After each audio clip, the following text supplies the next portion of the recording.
La fourmi, c'est un conte du désert. Il est connu en Mauritanie, mais aussi dans tous les grands déserts du monde. L'ébone, un conte. L'hippone raconte. Ce jour-là, une jeune fourmi avait osé. Oui, elle avait osé rester là dans son trou en train de travailler pendant que toutes les autres fourmis se bousculaient. Oui, et elle se bousculait pour se prosterner sous les pieds de Salomon. Salomon qui se promenait dans le désert à côté de leur fourmilière. Salomon était un roi doublé d'un prophète. Il avait des dons impressionnants, dont celui de dompter les animaux, de comprendre leur langage et leur parler. Malgré les ruades et bousculades de la foule, Salomon a remarqué l'absence de la jeune fourmi. Il leva la tête, la découvrit dans son trou, et lui dit, « Mais que fais-tu là, bête menue? Et pourquoi ne fais-tu pas comme tes congénères? » « Sire, répondit-elle, ce n'est ni par impolitesse, ni par désobéissance que je ne suis pas venue comme les autres. Mais tout simplement, je m'occupe à quelque chose qui me tient particulièrement à cœur.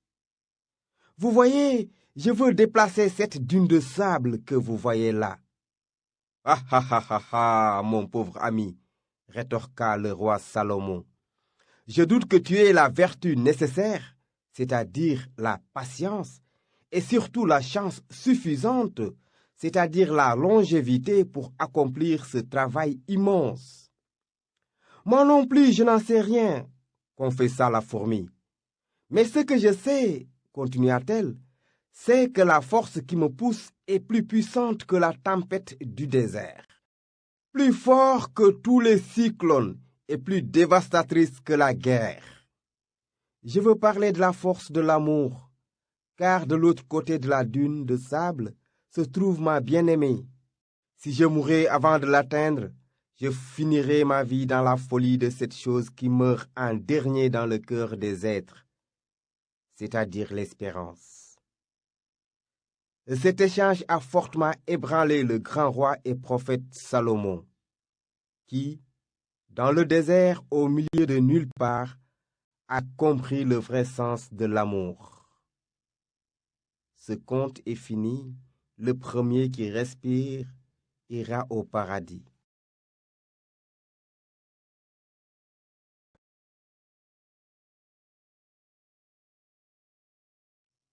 L'exil avorté. L'ébone, l'hippone. L'âne, le chien et le coq, qui ont toujours vécu avec l'homme, décident un jour de se séparer de lui et d'aller vivre dans la forêt lointaine. En cours de route, chacun dit ce qu'il reproche à l'homme. L'âne qui est choisi comme chef de groupe commence. Moi, dit-il, l'homme me fait travailler toute la journée. Je laboure la terre, je lui transporte son eau et ses bagages, et quand le soir je rentre enfin à la maison, il me donne un violent coup de bâton et m'ordonne d'aller chercher à manger. Alors que mon cousin le cheval, il est traité comme un prince. L'homme lui apporte à manger, il lui coupe ses sabots, il lui fait tout.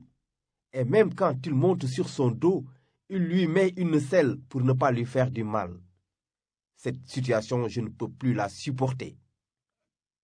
Le chien prend la parole et il dit, « Moi, je travaille toute la journée et toute la nuit. Le jour, j'accompagne le berger pour garder le troupeau, et le soir, je veille au moment où tout le monde dort. Et avec tout ça, l'homme ne me donne que ses restes à manger, et s'il n'a pas de reste, je ne mange pas. Alors que mon cousin le chat, il ne sort même pas de la maison. L'homme le traite comme son fils. Cet enfer, moi non plus, je ne peux plus le supporter. » Enfin, le coq intervient.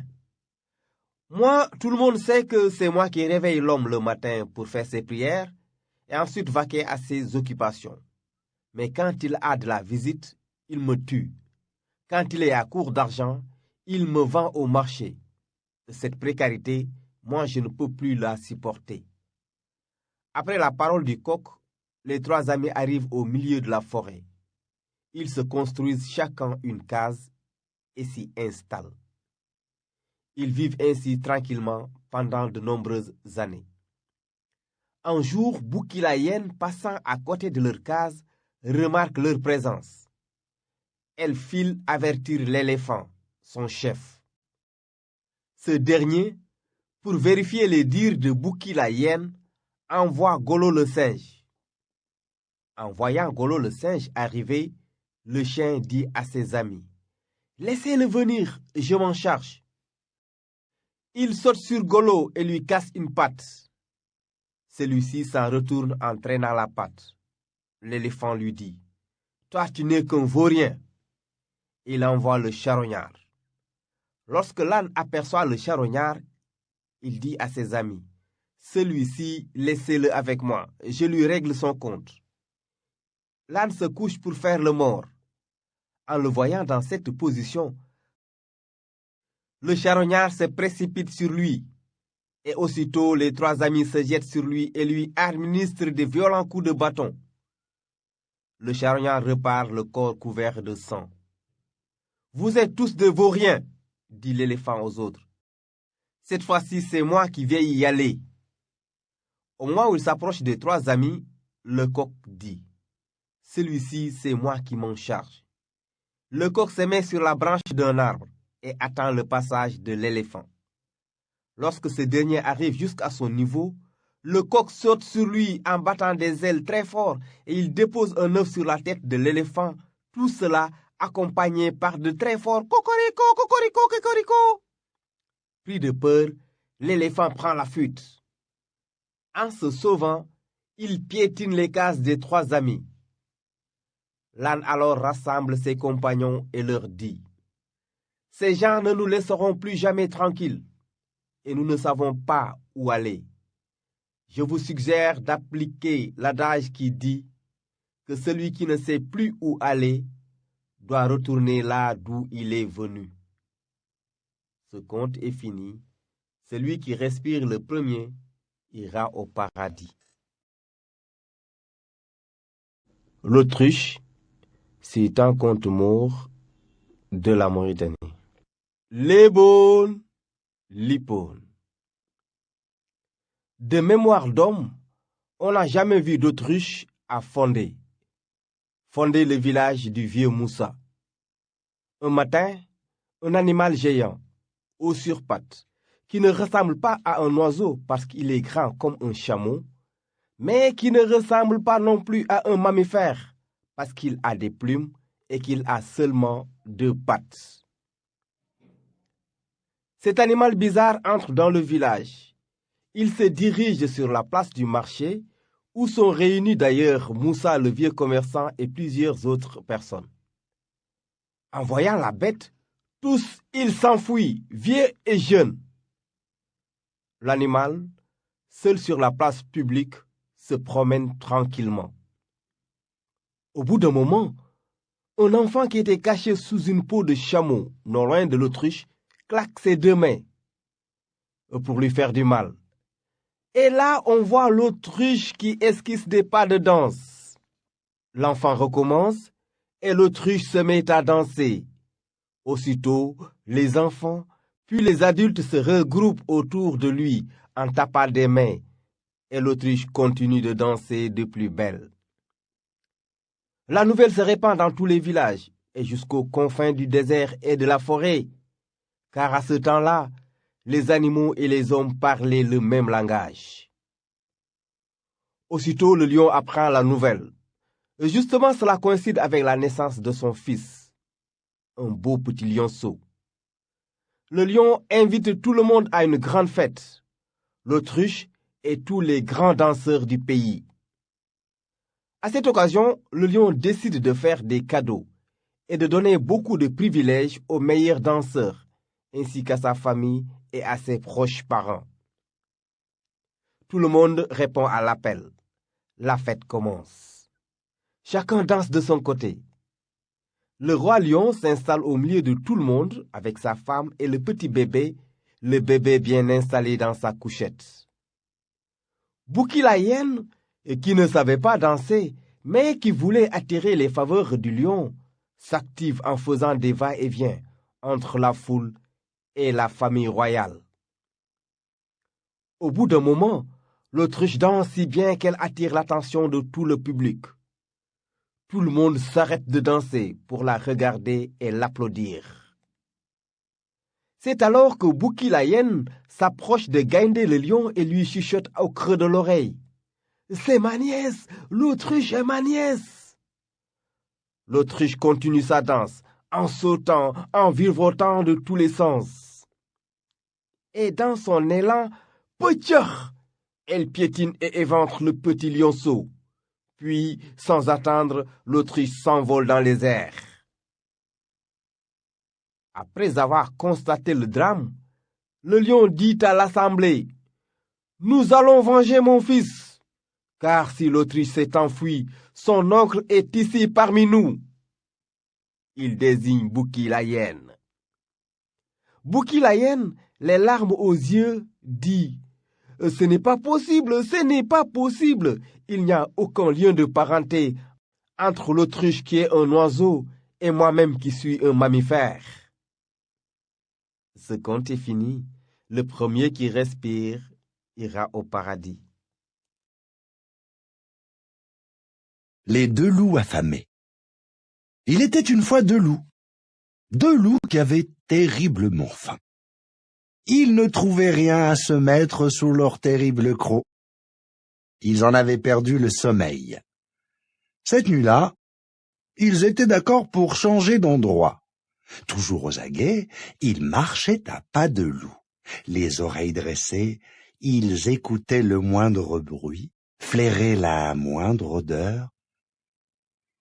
Soudain, un des loups sursauta, regarda l'autre et lui dit: « As-tu entendu comme moi le chant d'un coq là-bas dans la forêt ?»« J'ai entendu le chant d'un coq, mais je crois que ce ne sont que des hallucinations. »« Chut! Tais-toi! Tu entends bien le chant d'un coq. »« C'est vrai, tu as raison. Cette fois-ci, mes oreilles ne l'ont pas inventé. Ce n'est pas un mirage. Mais notre problème, c'est que ces volatiles sont souvent perchés sur les arbres. Tentons notre chance. Peut-être que nous serons assez malins pour l'attraper. » Ils mirent le chemin de la forêt sous leurs pattes. À l'orée du bois, le second loup, qui avait très peur du noir, décida d'abandonner là. Le premier loup, lui, n'hésita pas. Il s'enfonça dans les broussailles. Il était sans doute plus affamé ou plus audacieux que son ami. Il cherchait, de bosquet en bosquet. Arrivé dans la clairière, il aperçut enfin un coq chantant perché sur le sommet d'un arbre. « Bonjour, monsieur le coq, vous êtes le roi des muezzins. Mon désir serait que vous descendiez et que l'on partage une prière ensemble. »« Désolé, cher loup, je n'ai pas encore fait mes ablutions. Mais un peu plus loin, là-bas, au pied de cet arbre, un ami qui m'est très cher sera heureux de prier avec toi. N'hésite pas à le réveiller. » Le loup se précipita vers l'arbre que lui avait indiqué le coq. Il se pourléchait les babines. « Enfin quelque chose à se mettre sous la dent !» pensa-t-il. Sa joie fut de courte durée. À peine arrivé près de l'arbre, surgit un chien de chasse. Le loup aurait voulu prendre ses jambes à son cou, mais il était trop tard. La peur le paralysait, la queue basse, le regard méfiant, il dit: « Voudriez-vous prier avec moi ?»« Oh, pauvre de moi, je voudrais bien, mais j'ai un terrible mal de tête, surtout quand je vois un loup. » « Je sais ce qui peut guérir votre mal de tête, de la cervelle. Ça tombe bien, j'ai laissé à l'orée du bois une belle proie avec une grosse cervelle, parce que moi, je vous aurais bien offert la mienne, mais je l'ai perdue, et je n'en ai plus. » Le chien n'était pas d'humeur à écouter ces balivernes. D'un bond, il se saisit du loup et le dévora. Quant à l'autre loup resté à l'orée du bois, il entendit un horrible cri résonner dans la forêt. Il sut qu'un grand malheur était arrivé à son compagnon. Il était heureux de ne pas l'avoir suivi. Il leva les yeux au ciel et vit les dattes d'un palmier. Il se dit: « Ah, ces délicieuses dattes suffiraient à calmer ma faim, mais je ne sais ni grimper aux arbres, ni bondir très haut. Je me contenterai de celles qui tombent par terre. » Et la gueule grande ouverte, il attendit sous l'arbre. Mon compte est tombé du palmier. Le loup l'a avalé.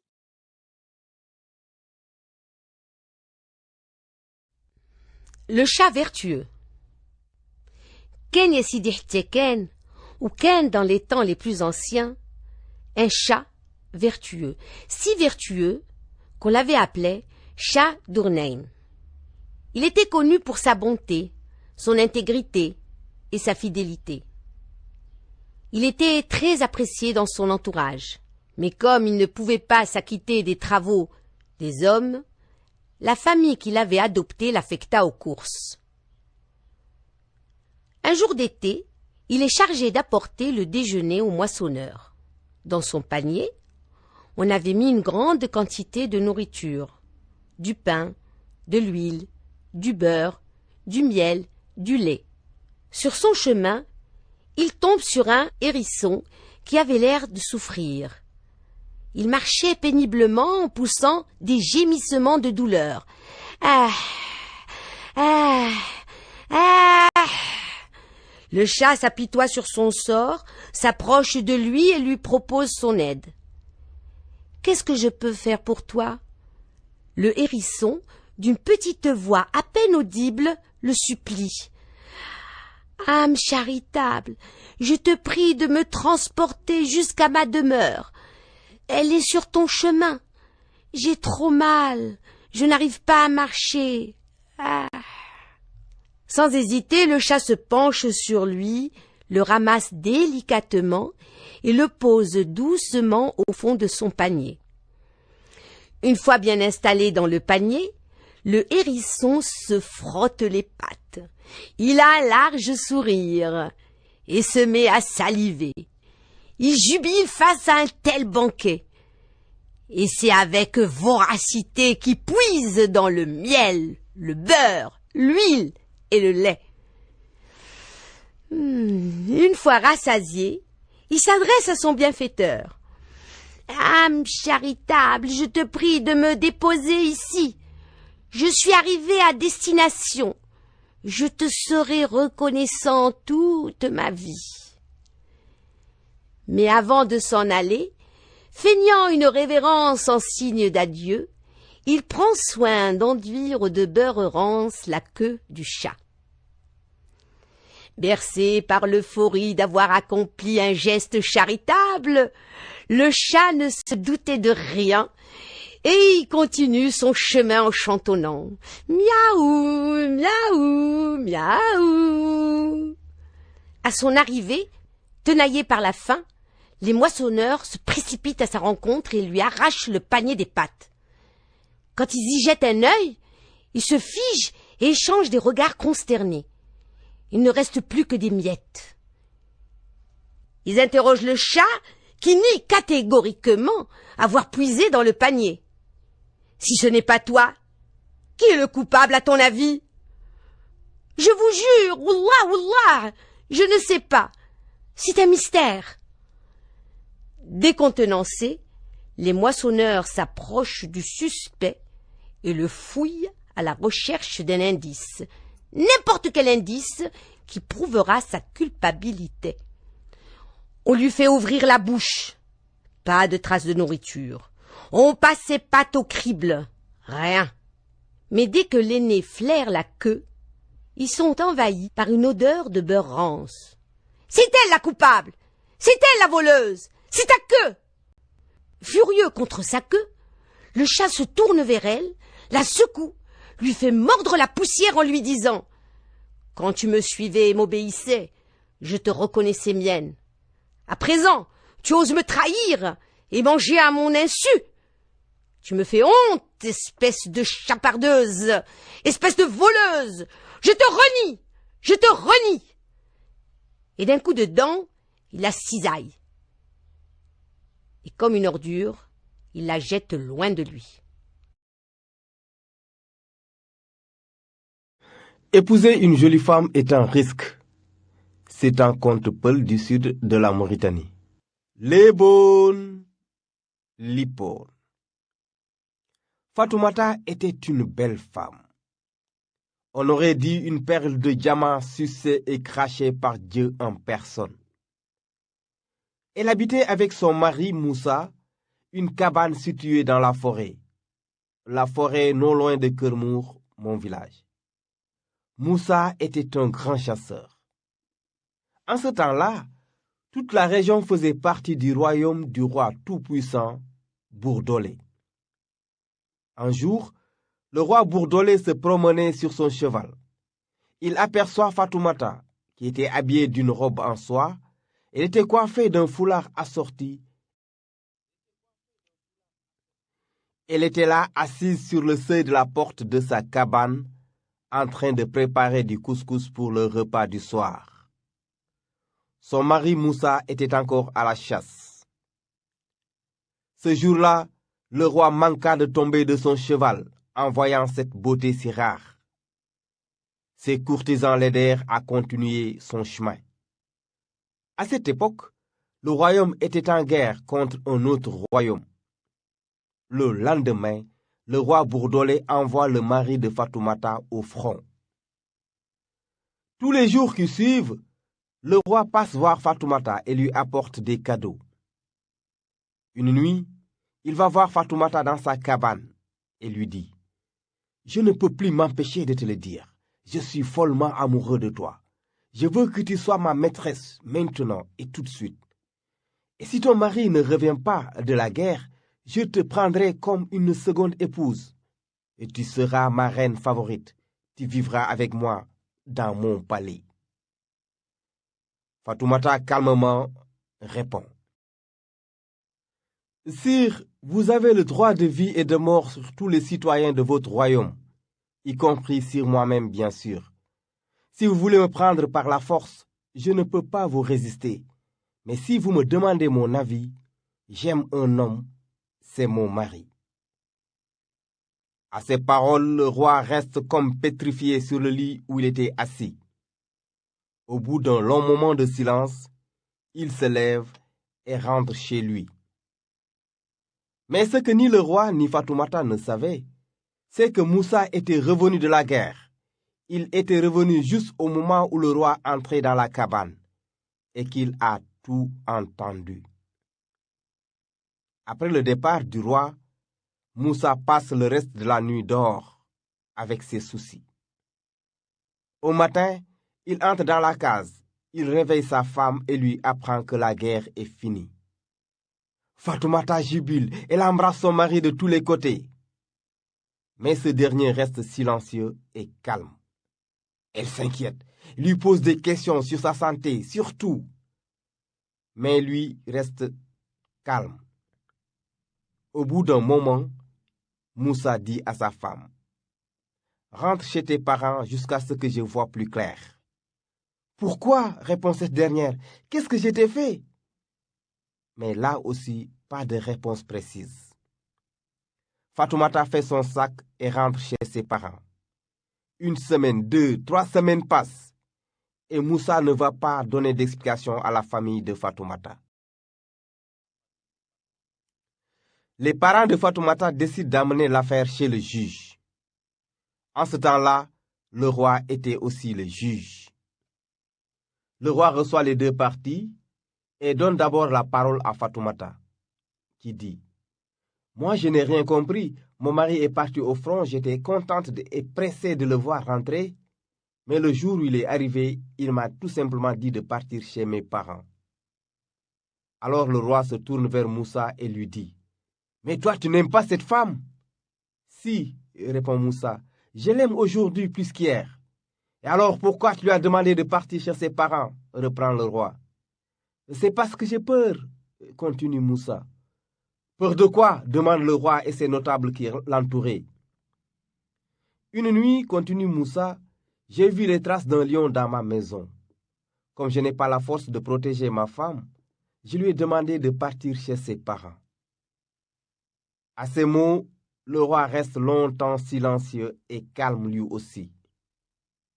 Puis, il se tourne vers Moussa et lui dit: « Mais est-ce que tu as remarqué des dégâts après le passage du lion? » « Non, répond ce dernier. « Alors retournez chez vous tous les deux. Le lion ne viendra plus vous déranger. » Ce conte est fini. Le premier qui respire ira au paradis. Harmjoud, le teigneux rusé. Ken Yamaken, il était une fois un homme appelé Harmjoud, le teigneux rusé, connu pour sa malice et ses fourberies. Un jour, une vieille femme l'engage comme berger. Le contrat de travail devait expirer à la fin du mois de mars, période à laquelle l'oiseau Doukou envahit l'espace de ses cris, pique et excite les bovins. Harmjoud n'hésita pas à abuser de la confiance de sa maîtresse. Il avait vendu toutes les vaches après leur avoir coupé la queue. Ensuite, il avait repéré un terrain marécageux pour y planter les queues. Et puis, il avait couru retrouver la vieille et lui avait dit: « C'est horrible! Oh là là, quelle catastrophe, Lella! Si tu savais! Raconte au nom de Dieu! C'est horrible! Toutes les vaches se sont aventurées dans un terrain marécageux. Elles se sont enfoncées dans la boue. Il n'y a plus que les queues qui sont visibles. Viens voir, Lella, viens voir! C'est vraiment incroyable! » La vieille se lamenta sur son sort et celui de ses vaches. Au bout d'un moment, elle se résigna et se dit: « Mektoub, ce qui devait arriver, arrive. On n'y peut rien. » Une fois l'argent de la vente des bovins dépensé, Harmjoud s'attaqua au reste du bétail. Et la vieille femme n'avait pas besoin de compter pour s'apercevoir que le nombre de ses bêtes diminuait. Elle se voyait impotente et complètement ruinée. C'est ainsi qu'elle réfléchit à une ruse qui la débarrasserait d'Harmjoud, ce filou. Elle était pressée de le congédier, mais le contrat était clair. Elle devait attendre la fin du mois de mars. Dans l'espoir de faire croire à son berger que le contrat était arrivé à terme, elle grimpa sur un arbre et pendant un long moment, elle s'évertua à imiter le cri de l'oiseau qui annonce le printemps. Doukou, doukou, doukou, doukou. Harmjoud tendit l'oreille et repéra le lieu d'où venait le cri. Il resta sceptique. Comme il est étrange le cri de ce volatile. Pour tirer l'affaire au clair, il ramassa une pierre, la plaça dans sa fronde qu'il fit tournoyer avant de viser l'arbre. Il s'ensuivit un fracas et un gémissement terrifiant. Au même instant, une masse se détacha de l'arbre et s'écrasa au sol dans un bruit mat. Heureux, une fois de plus, d'avoir réussi son coup, Harmjoud partit en sautillant et en répétant ce dicton.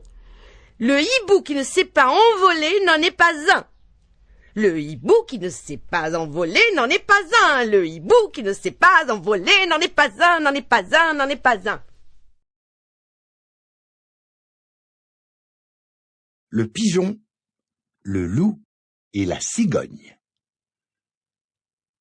Sur la plus haute branche d'un arbre, il y avait un nid, et dans ce nid vivait une pigeonne et ses pigeonneaux. Un jour, un loup à l'estomac vide et à la langue pendante remarqua le nid de la mère pigeon et sa couvée. Cela lui mit l'eau à la bouche et de sa grosse voix, il dit: « Tante pigeonne, j'ai très, très faim. Offre-moi vite un de tes petits, sinon tu goûteras ma furie. Je hurlerai, je gronderai, je mugirai, et je soufflerai sur ton arbre. Il se cassera, et toi et tes petits, je vous mangerai sans vous déplumer d'une seule bouchée. » Terrifiée, la mère pigeonne tremblait de tout son corps. Paniquée, elle sacrifia un de ses pigeonneaux pour protéger ses autres enfants. D'une bouchée, le loup l'avala. Il se pourlécha les babines et se dit qu'il avait trouvé là un délicieux garde-manger.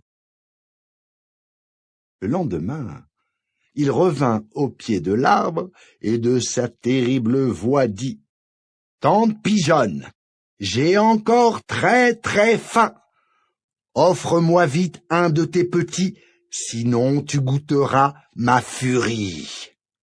Je hurlerai, je gronderai, je mugirai, et je soufflerai sur ton arbre. Il se cassera, et toi et tes petits, je vous mangerai sans vous déplumer d'une seule bouchée. » Glacée d'effroi, elle se résolut, les larmes au cœur, à sacrifier un autre pigeonneau. Sans pitié, d'une bouchée, le loup l'avala. Il se pourlécha les babines et se dit qu'il avait trouvé là un délicieux garde-manger. La pauvre maman ne savait plus que faire. Les larmes aux yeux, désemparée, elle quitta son nid et se posa au milieu d'un champ. Ses larmes coulaient abondamment sur son jabot. La pauvre pigeonne se lamentait toujours et encore sur son sort. Une cigogne survola le champ et entendit la complainte de l'oiseau. Curieuse et intriguée, elle se posa près de la mère pigeonne. « Pauvre cousine, quelle est donc la raison de cette grande tristesse ? » « Un grand malheur s'est abattu sur ma famille. Tous les jours, le loup nous menace, moi et mes enfants. De sa méchante voix, il me dit « Tante pigeonne, j'ai encore très très faim. Offre-moi vite un de tes petits, sinon tu goûteras ma furie. Je hurlerai, je gronderai, je mugirai, et je soufflerai sur ton arbre. Il se cassera. Et toi et tes petits, je vous mangerai d'une seule bouchée. »